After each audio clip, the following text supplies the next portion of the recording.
Video 2, January 2nd, 2023. State of the market. This video is not going to be so long. Unfortunately, the state of market is not good. At the same time, I don't see us dropping a lot as of now. I see the S&P 500 fair value at 3,400. I see the NASDAQ fair value at 9,750.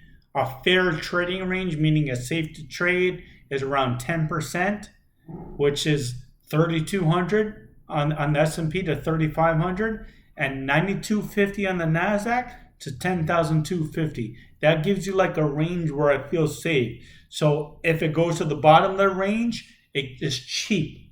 If it goes to the top of the range, get out.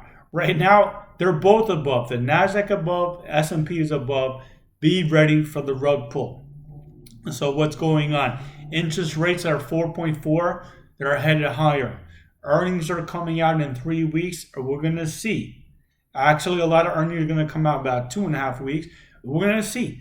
I don't expect earnings to be good. The last earnings quarter, the third quarter earnings, I would say they're like a 60. That means they missed top, beat bottom, or beat top and missed bottom, like one or the other. That's like a 60. We might have a lot of earnings that score like a 55. So in order to get a passing grade, you must beat or meet top and bottom line by at least 3%. So even if you just meet it, that's still a 65 you passed. But if you miss both, and you miss both by like 3% or 5%, that's 55s. So unfortunately, I feel with the fourth quarter, we might see a lot of 55s. We might see the first time we're going to have grades below 60 on average. Not a lot below 60. I don't think we're going to head a lot lower yet, but I don't know. We're going to wait for earnings. The way it stands right now, I have S&P 500 earnings for 2022 about $215, and I haven't made my estimate on 2023 until I see the fourth quarter, which we're coming up soon. But if we're not going to have 20% growth in sales, which it doesn't look like we're going to have, and we're not going to have 10% growth in earnings, it definitely doesn't look like it's going to have. Instead of giving an 18x earnings, I'm going to give it a 16x earnings.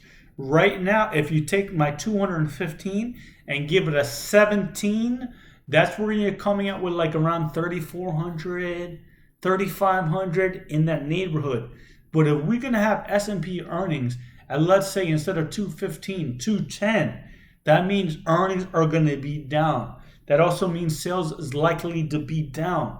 If both numbers are going to be down, I'm not giving it a 17. I'm going to give it a 16. And if the numbers are down, if earnings are down by 10%, so let's say earnings instead of 215, this is going to come in at like 200 or less, I might give it a 15 next. So we're going to wait to see what happens. Earnings is coming soon. State of market is not good. Things going on with China is really, really serious. More COVID is spreading everywhere. Be very, very careful. I'm not confident in earnings on Tesla. They just missed deliveries. Apple has cut down again their production. What does that tell you about the fourth quarter? And Apple is still like at least 6 or 7% at S&P 500. So we gotta be on alert. We gotta be on alert. The good news is, I think towards the end of 2023 that we could see a rally. So rates are going to rise, possibly they're 4.4, possibly like 5.2 or above. So we might get one.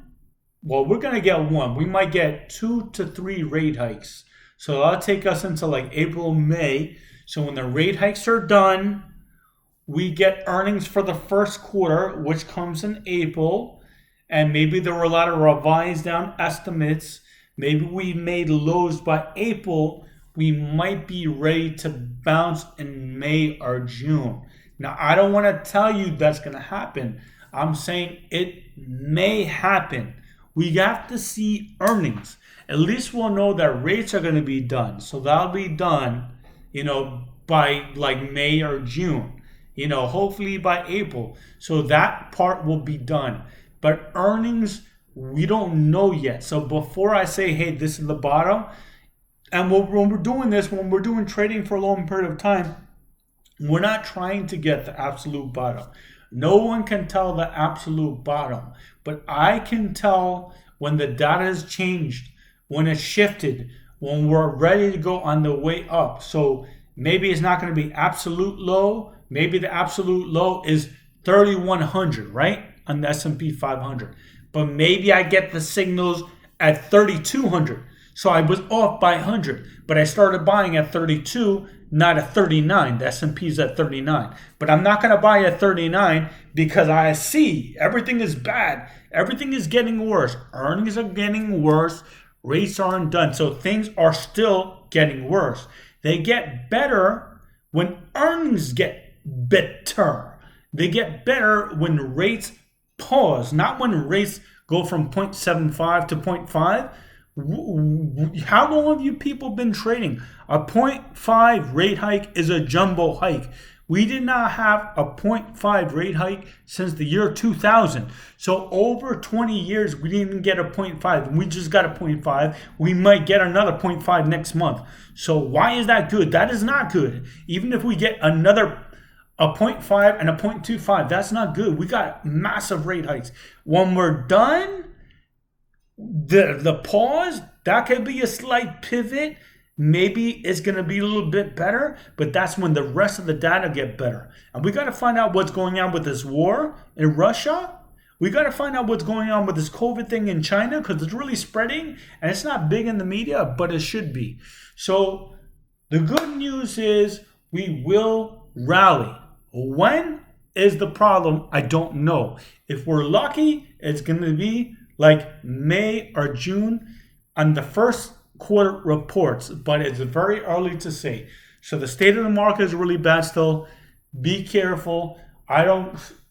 Do what you want to do. I can't tell people how to trade. I can just say the state of the market is bad, has not got better. It's going to get worse because earnings are going to be bad and rates are going to go high. So I'm going to wait.